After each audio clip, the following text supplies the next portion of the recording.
Hey everybody, welcome to this episode of TRCOA's Behind the Groove. If you're here live, please introduce yourself and ask questions in the chat as we go along. This episode is sponsored by Stinson Recording Studios. Also, if you find this content useful, please like this video, and if you are new, please subscribe to our channel. We make new content every week. Today we are proud to have renowned drummer Matt Johnson. He's going to show you how he gets professional drum tones for his clients. Matt has played drums for such artists as St. Vincent and John Mayer and has been on the cover of Modern Drummer. Without further ado, Matt Johnson.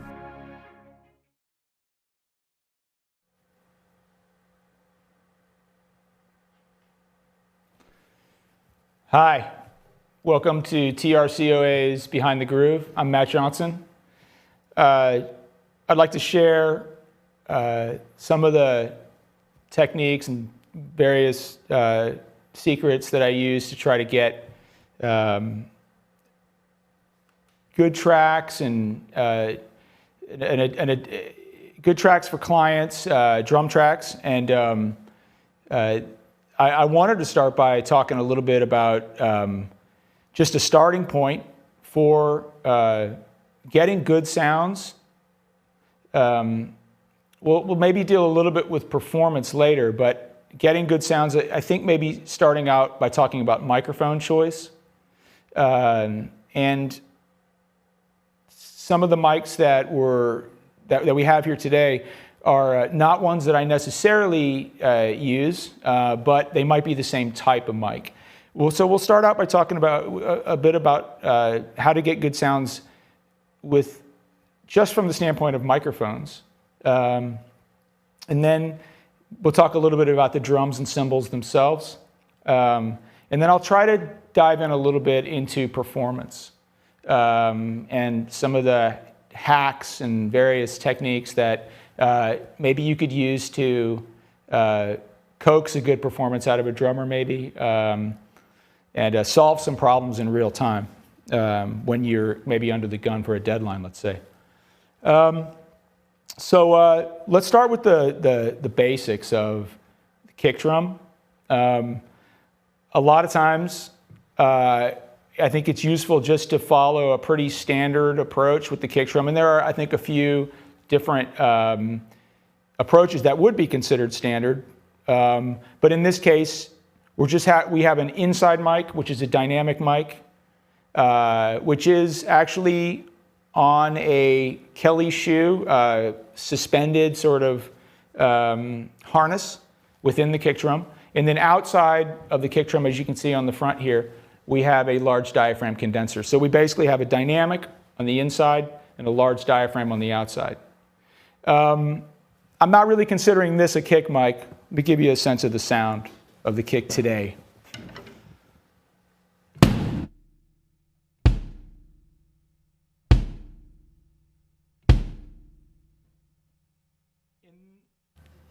In terms of the function of each of those mics, the internal mic is really capturing the impact of the mallet onto the batter head. And the outer mic is really capturing the fallout from that, so to speak, the resonance of the front head, which has a lot more decay rather than transient. Blending those is kind of an art rather than a science, I think. And I'll say that you definitely want to look at keeping your gain with the front mic, the outer mic. Be very careful with the large diaphragm condensers. They're quite sensitive in the way that dynamic mics are not. And I would opt on the side of maybe trying to use a pad, and maybe try some techniques, maybe a little bit with off-axis, where the capsule is not facing the drum head exactly at a parallel. Slightly off parallel can work, slightly off center, dead center. That's going to take some, it's going to take a little bit of intuition and maybe not so much a set technique as a little bit more intuition to see what works within a given track. I also have here an Omni. This is an Omni it's an Omni cardioid condenser mic here. Sorry, this is an Omni. This is an Omni dynamic mic. I'm sorry to say that I made a mistake there. This is a very inexpensive, what they call a broadcast mic. It's $100, made by Shure, and you can use it kind of as what they call a crush mic. Apply a lot of compression to it, and it will capture a lot of what's going on. Obviously, as you can see with the omnipolar pattern, it will capture a lot of the essence of what's going on inside of the space between all the instruments, and it will particularly pick up what the mallet is doing on the kick drum. So this is a nice, kind of captures the interstitial space very nicely. That's sort of how I record on an average day a kick drum. There's really a dynamic inside, a large diaphragm on the outside, and then some type of mic that's above the rim of the kick drum, kind of capturing what's going on. In this case, a very wide pattern of an Omni.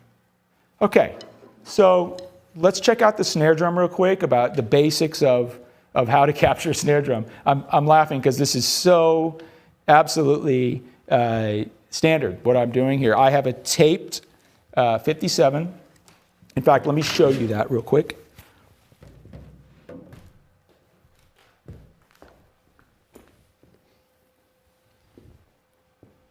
So I have a 57 taped to the stand here, because I a lot of times don't want to be bothered with putting a stand under there. So that saves me a little bit of time. And then I have another 57 here. So, you know, people have different opinions about how to mic a snare drum, and I understand that you really get very different effects based on exactly where you're placing the mic. This is a little far away. This 57 down here is a little far away for, I think, most applications, so it's kind of, in a way, it's probably wrong in some ways. But there really are no rules. It's tended to work nicely that way for me, and it just stays on the stand. This 57, I mean, you could sort of, you know, bring it off the drum a little bit more, further away, where you'll get a more open sound, and you can bring it closer to the head and more down onto the head, and get a more, it's more focused, but it tends to have more overtones in it. So the snare and the kick drum, that's kind of it. Nothing earth-shattering here, right? This mic, let's talk about the hi-hat real quick. This hi-hat mic is a mic that I brought. This is, I believe it's called a digital reference mic. It's very cheap. It is it's like a knockoff of a 57. It's maybe 50 bucks. This mic I really like for a hi-hat mic, okay? So what I want to do is show you a little bit about how I try to place the hi-hat mic, and let me just, once again, a lot of times I find this type of placement is wrong, and I will change it. There are a lot of ways to mic a hi-hat, but you notice it's pointing slightly away from the drum kit and down onto the hi-hat. So I'm trying to bring this dynamic microphone here with the polar pattern is basically what's in front of the mic. It doesn't really capture that much to the side. It does, but not that much. I'm trying to focus it away from the rest of the kit, and thereby getting a little bit of isolation out of the hi-hat. Okay, and in terms of getting a hi-hat sound that is more focused, this is not always going to work well, but sorry, let me get another angle here. Sorry, folks. I was into the light there. Okay, now you'll see I've got two cymbals on functioning as, in other words, I have three hi-hat cymbals. One on the bottom, one in the middle, and then one on top. So what that can do, I learned this from Scott Lycan, good friend of mine. Well, let me put this camera down. Scott had this idea, I believe. I think he's one of the guys that originated that.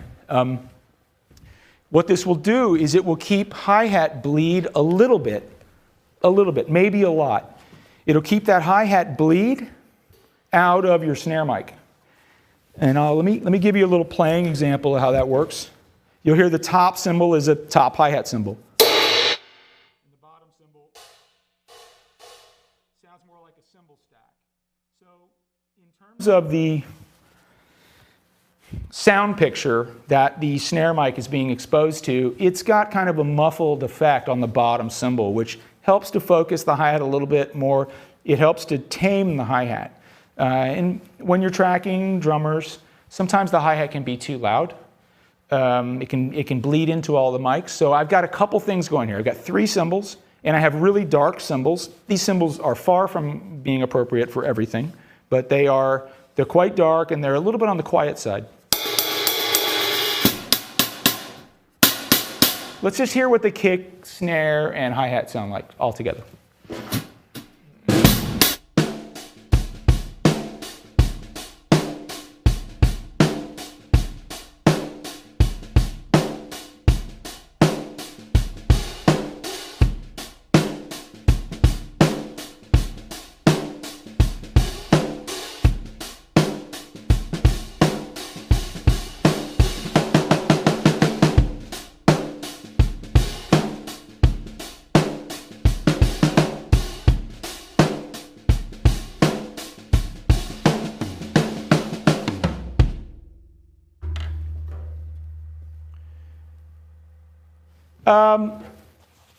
So I think one of the benefits of having three hi-hat cymbals and a kind of a cheaper mic, $50 mic on the hi-hat, is this mic tends to read the hi-hats in a very, that's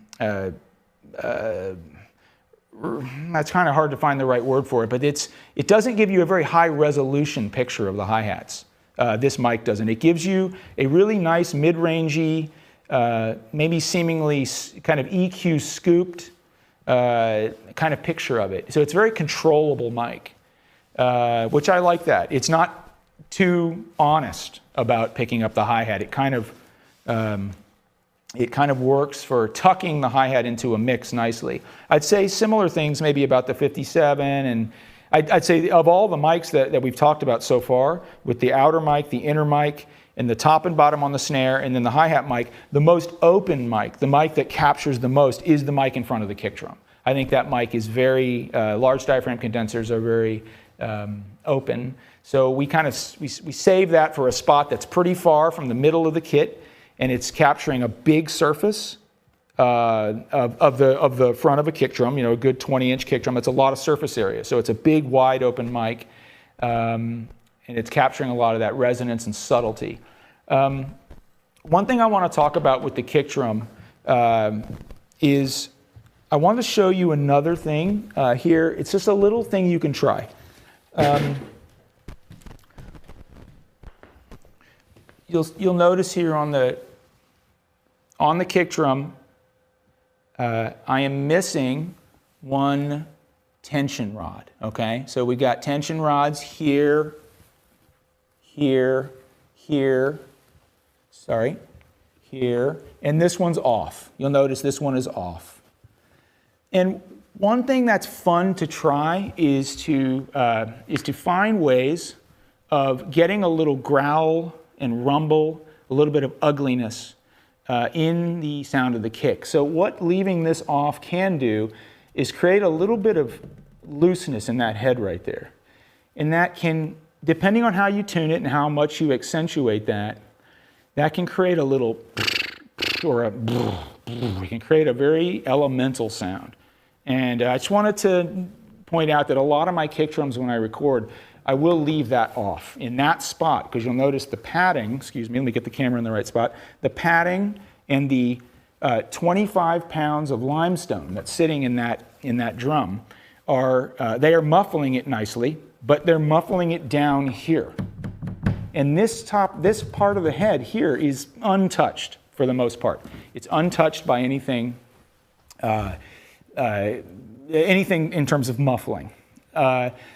Now, there's one thing that you can't really see inside of this kick drum, unfortunately, and this is another thing you can try. There are two panels of egg carton type foam glue gun to the top here, but they're not touching the head. Okay, so there's a few tricks inside of that kick drum which focus it. That's a 20-inch kick drum as well, so it's a little bit small. All right, so kick drums usually come between 18 inches, 20 inches, 22 inches, 24 inches, 26 inches. They're all great. On a daily basis, I'm usually tracking with some type of 20-inch kick drum because they seem to me the most chameleon-like, the most adaptable. They kind of what they call trompe-l'oeil in art. Am I getting the right here? Let me see here. They can fool the eye a little bit in that they can sound quite big while actually deceptively, physically being quite small. So a lot of times I tend to use a smaller kick drum with a lug missing, 25 pounds of or a brick inside, a type of maybe a wool blanket inside, possibly some panels glued, foam glued to the top a little bit to dry the drum up a little bit, which means that I might be able to leave the heads a little bit more loose or with less muffling on them, things like this. You'll notice I have a port here. Sometimes I'll use a mic here as well. So instead of the mic inside maybe for a different tone. Okay, so that's kind of a description of the way I might start a setup. This might be a default setup for the kick, snare, and hi-hat. Those things do change. By the way, if you have any questions, I will look at the chat. I want to make sure that you know that you can join the chat and ask questions, and I will try to respond if I get your messages. Let's look at some other mics. We've got some, I believe, Sennheisers here put on the tom and the floor tom. They're matching mics. I don't always match mics. Sometimes I'll use different types of mics. Like I might use an SM7 here and an RE20 here. I might use an ND68 here and 57 there. You don't need them to match, but I can understand when people want that consistency, and there is value in that. We're not too close to the head. We're about, 3.5, maybe 3.5 inches away from the head here, roughly, trying to capture what's happening across the head with an emphasis towards getting what's happening in the middle, but it's hard to say exactly how to position a mic on a tom. It's just, you'll just get different results. If you move off the tom, you can get a nice openness, but you'll get more bleed from other sound sources. So I tend to like to move a little bit off of it. If you get extremely close to the head with a microphone, I think a lot of times you might be able to get, able to avail yourself of the proximity effect with low end, maybe, I think, where you'll get a lot of low end out of it, potentially. But you'll have to be careful with your gain, because that could be, extremely, extremely loud. Let's listen to the toms real quick and just see what they sound like.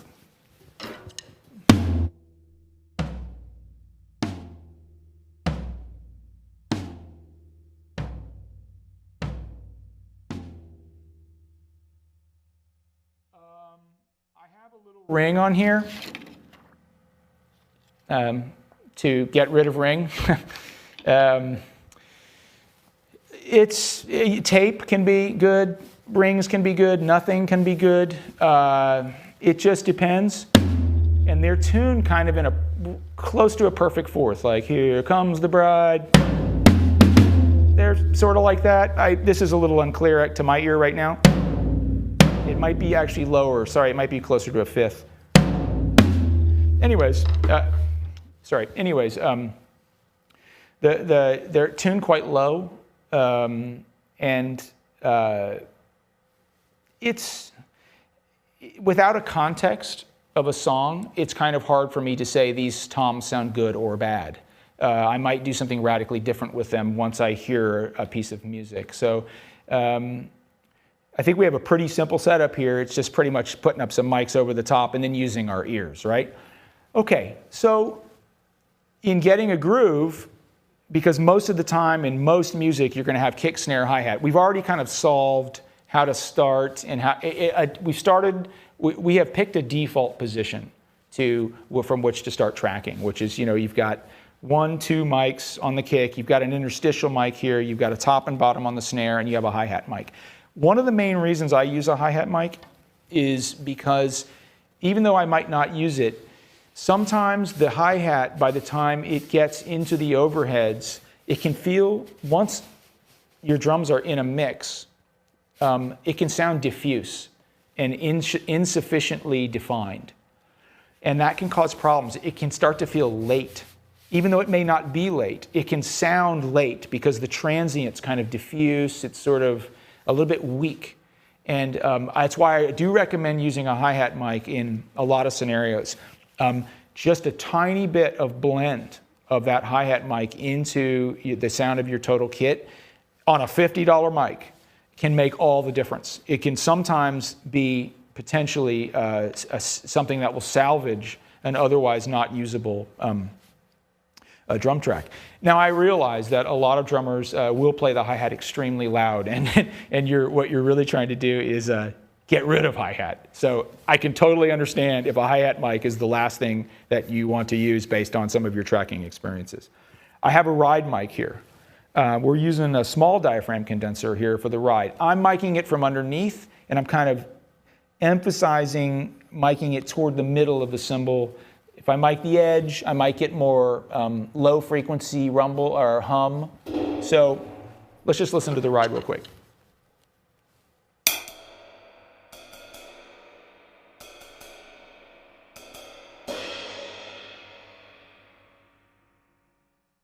So it's similar to the hi-hat. Once again, when the groove has elements that are being played on the ride, let me give you an example of that.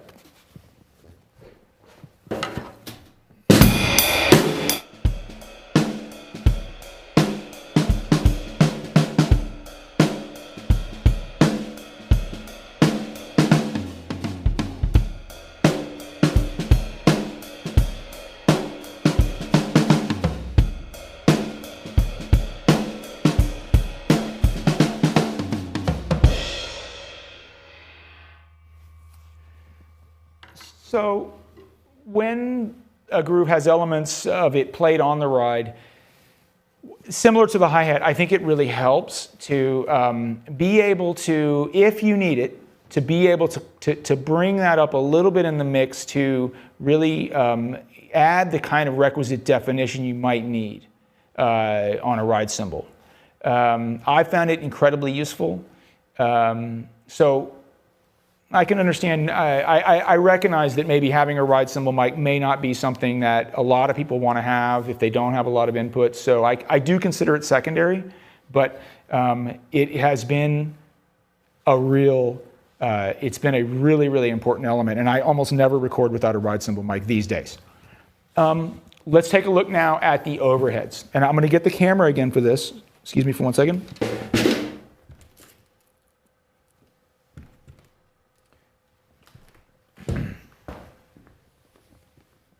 Okay, so this overhead scenario is one that I've started to use because I found that there are so many benefits to having a mono overhead, which is this Bayer Dynamic M160 ribbon mic. And that's the first ribbon mic that we've seen here on this setup. There are no other ribbon mics here in this current setup, although I do use other ribbon mics in other spots sometimes. So this is a nice, it's kind of a famous old-fashioned ribbon. There's a lot of great music that's been recorded on this type of an M160. That is a mono overhead, all right? And you see I have it taped in a very, very amateurish way to this stand attachment, which is holding these two small diaphragm condensers. Now those diaphragm condensers are in a pattern that gives you a stereo image. This mic is going to be picking up your ride cymbal, your floor tom. It will also be picking up your snare. And then this mic is going to be getting your hi-hat, your crash cymbal, your tom-tom, your snare drum as well. Now, I didn't do this perfectly, and I didn't measure, but I want you to notice something here. Sorry, my camera work is absolutely deplorable. I want you to notice something here, that it's highly imperfect right now, but the mic, the two stereo small diaphragm condensers are picking up the snare and the kick drum, hopefully, roughly equally. Now, I realize that it isn't actually very equal right now based on the way I set it up today.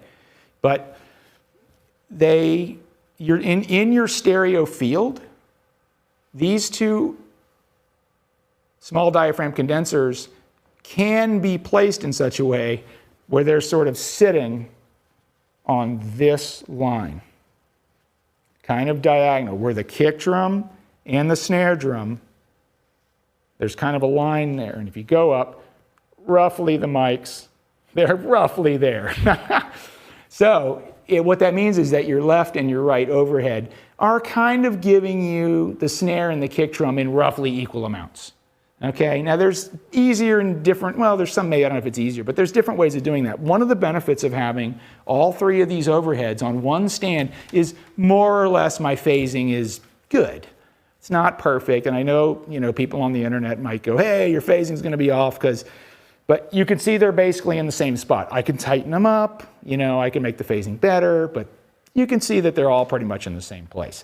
So you're gonna get a mono overhead and a stereo overhead. If you have a stereo overhead sound, primarily to your kit, it's nice to also be able to augment that potentially with an in-phase mono and vice versa. If you want to use a predominantly mono overhead sound, it might, in certain parts of a song, let's say, behoove you to just give it a little mojo by bringing in the stereo overheads in a section of a song or whatever that is, right? I think I've covered all the mics. Let's see here. I think I've covered all the mics. I think one thing I did not mention to you is I tend to use a little bit of compression here on this Omni dynamic broadcast mic. I tend to maybe squash that quite a lot with compression because it's nice. It sits nicely within the overall family of mics with quite a lot of nasty,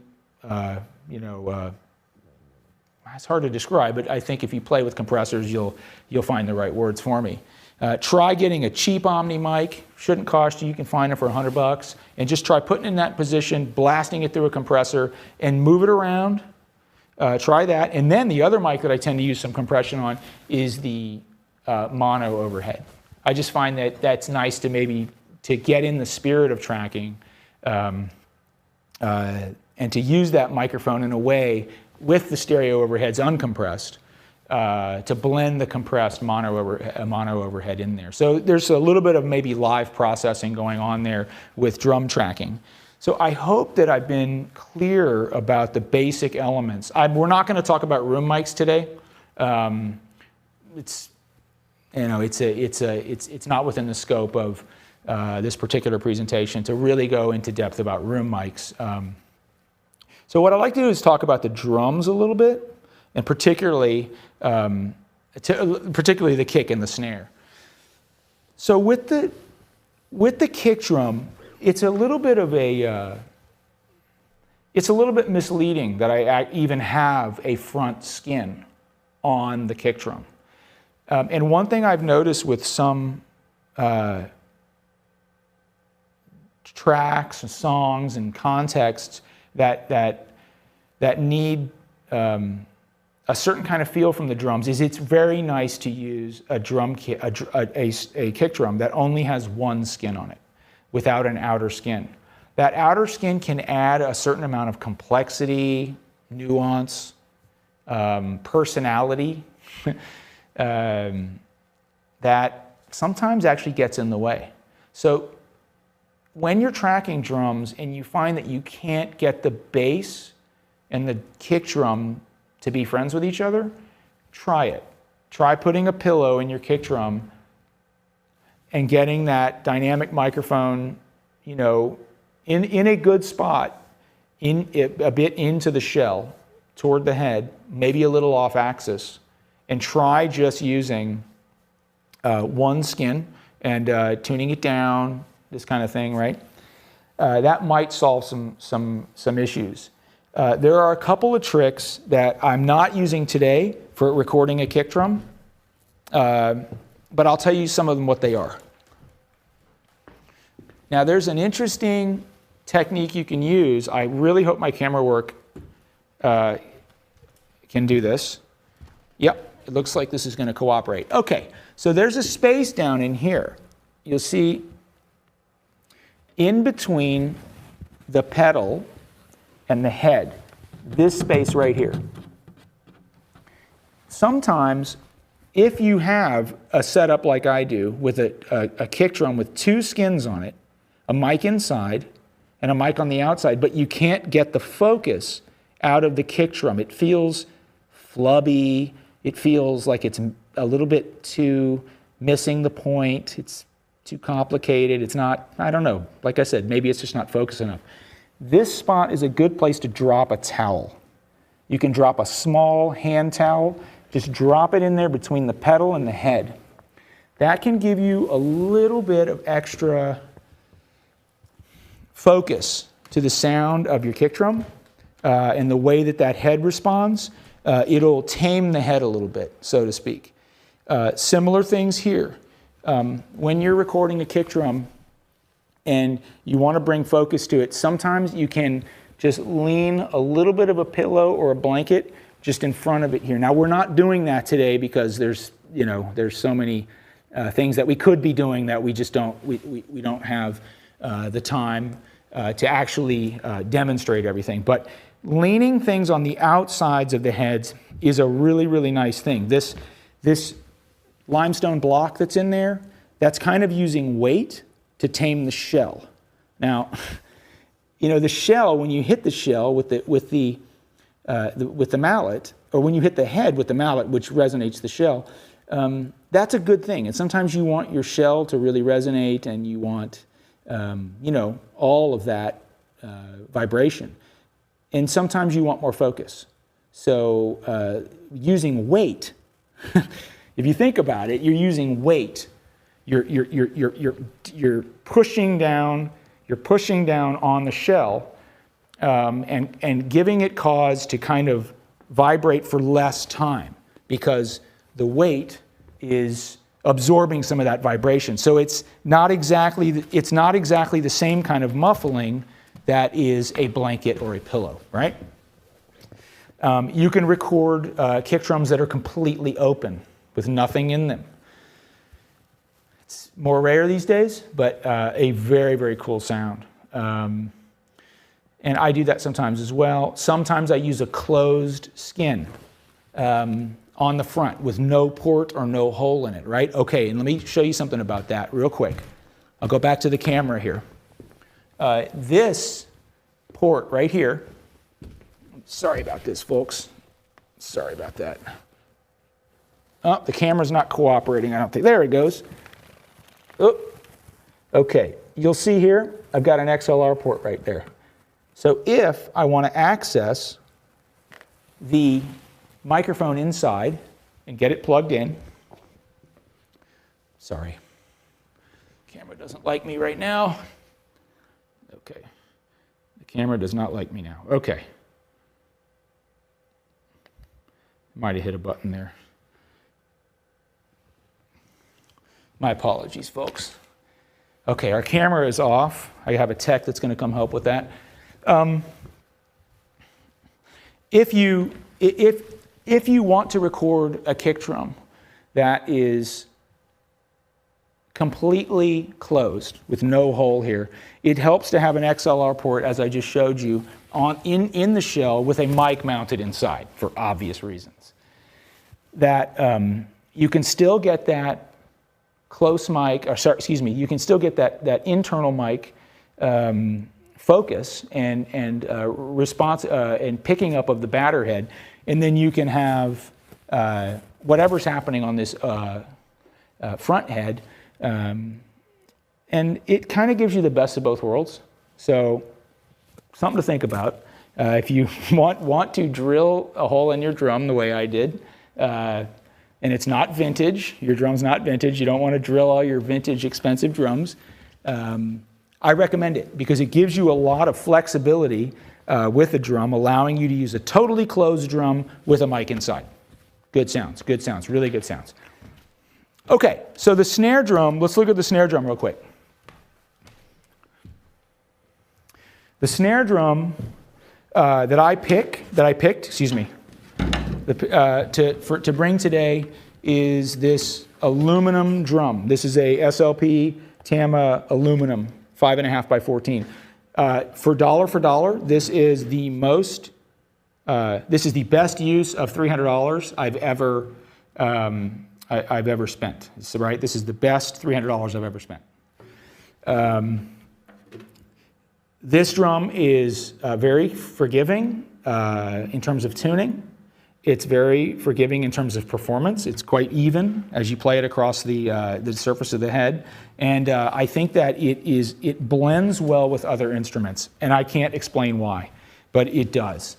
It tends to, it's a little bit on the dry side and it's not very loud.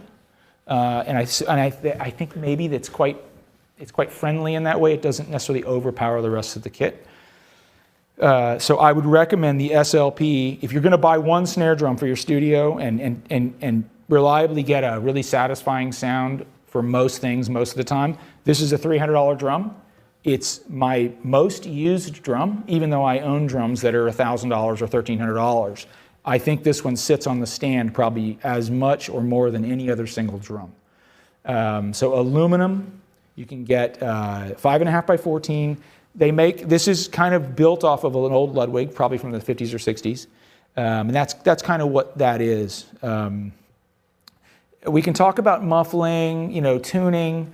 It's beyond the scale, the scope of this particular presentation because there's so many, various techniques of tuning.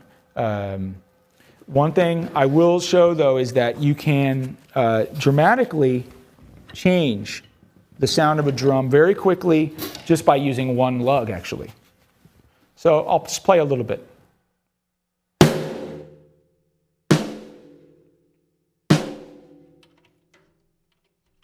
I'm gonna drop one lug down and see what happens.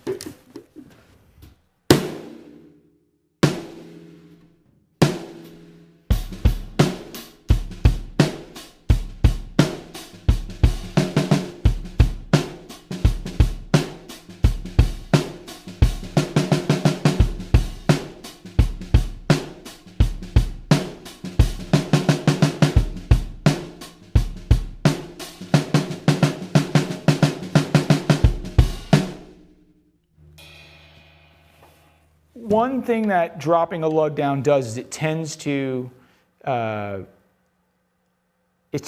kill resonance. It tends to kill uneven tuning can tend to kill resonance a little bit. So you can also use various types of muffling, but I'm sure that you're all familiar with the various duct tape and rings and whatnot. This drum is quite forgiving. You know, it tends to be dry, so I can leave it more wide open. I can kind of play reliably with nothing on the head and no muffling. Maybe drop a lug like I just did, focus the sound of the drum, dirty it up a little bit, make it a little bit better blend with other instruments. In terms of tuning your toms to where they sound halfway decent, well, you know what, before I move to toms, because it's similar to the snare, just in terms of tuning your snare, I tend to tune the bottom head quite high and the top head a little bit lower.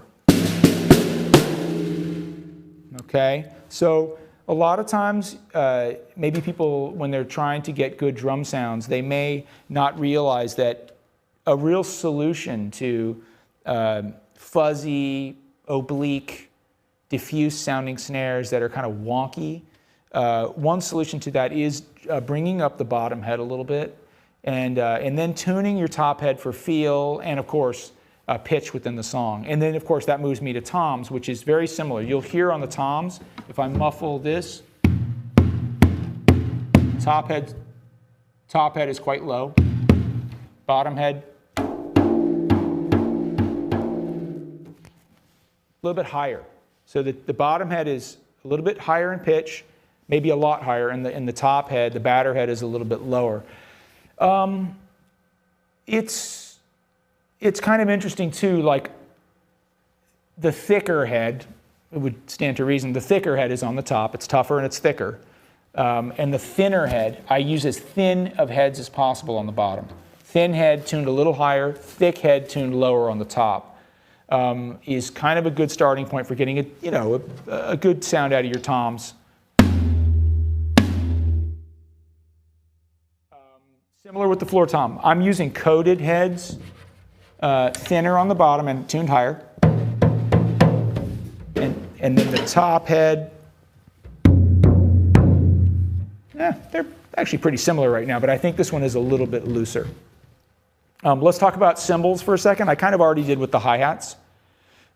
In terms of getting good sounds on the drums, a lot of times cymbals are too loud. When you're tracking a drummer, you will find quite often that your cymbals are too loud. And you'll notice that I'm using really dark, unlathed, and kind of smaller cymbals that, a really heavy-hitting drummer would break them.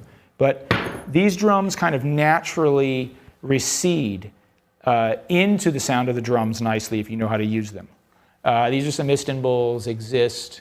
They're unlathed, they're really hammered, and these are quite small and trashy. Let's check them out.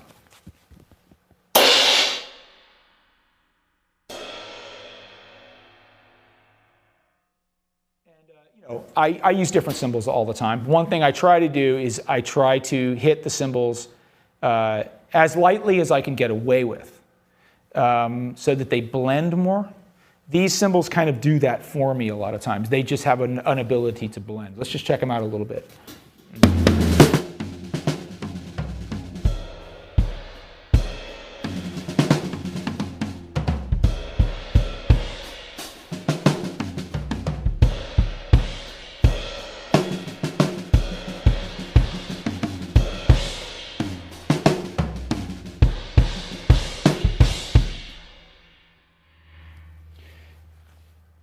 It's interesting that this cymbal, as small as it is, it's quite trashy, and because it blends so well and it's kind of quiet, it really sounds like it's getting kicked around by the drums.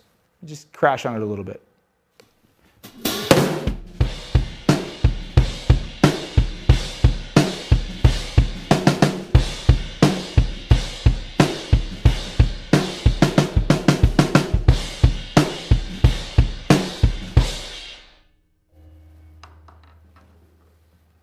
So it's a little bit of the trompe-l'oeil thing again, like the fooling of the eye, where a small kick drum can sound quite big. When you hear it, it might sound huge, but you might not realize it's a 20-inch kick drum. Similarly, some of these cymbals might sound like they're quite loud and maybe aggressive even if they're played right and recorded right. These are very friendly. These darker cymbals that are unlathed and a little bit quieter, a little trashier, a little more elemental, they're very friendly to my overheads. So in terms of getting a good sound, I opt on the side of quieter, darker, more elemental sounding cymbals so that you can really get the drums quite loud and present in the mix, and the cymbals floating a little bit more on top without too much interrupting and sacrificing the sound of the drums as they translate into the overheads. The sound of the drums translating into the overheads less and less and less interrupted or compromised by the sound of the cymbals, right? So I hope I covered all of the things that would help get you started on tracking drums. It's very difficult. Every player's different, but a starting kit of a small 4-piece kit with some of these options, the options of this miking flexibility that I have built into this kick drum, some interesting concepts like the 3-cymbal hi-hat thing, and maybe some darker cymbals, cheap mics that are actually good mics positioned in the right spot so that you can really define your groove, your hi-hat, your snare, your kick, but having your hi-hat mic, having your ride mic. You don't need to spend a lot of money on mics. You need to have the right kind of mics in the right spot. Let's go over that just a little bit. You got a dynamic here, dynamic, right? It's top and bottom snare, all the toms, dynamic. You have an Omni, real cheap Omni broadcast mic. You have a large diaphragm condenser out front. You have a dynamic inside the kick drum. You have a small diaphragm condenser here. You have a ribbon here as a mono overhead and two stereo, small diaphragm condensers. So we've got a nice blend of the different types of microphones that are available. Don't spend a lot of money on mics. You don't need a lot of gear. This snare drum, $300 snare drum, it'll get you through most things. Good set of cymbals that's a little bit quieter, a little more elemental, can get you through a lot of scenarios. Nothing is going to solve every problem. But I think this is a good start. It's a big subject, and I always feel like there's a lot more to cover. I hope that I think maybe my silly old phone. Oh, I see. Howdy, Corey Turner. Errol Jennings, hello. Hey, all. And I see some hellos. Anyways, well, hello to you all. And I really appreciate y'all's time, and I hope this was helpful for you. Thank you. Matt, jam a little bit. Oh, you want me to play? Yeah, play a little bit. Okay.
Thanks everybody for watching. If you found this content useful, please like this video. It will tell YouTube to show it to others.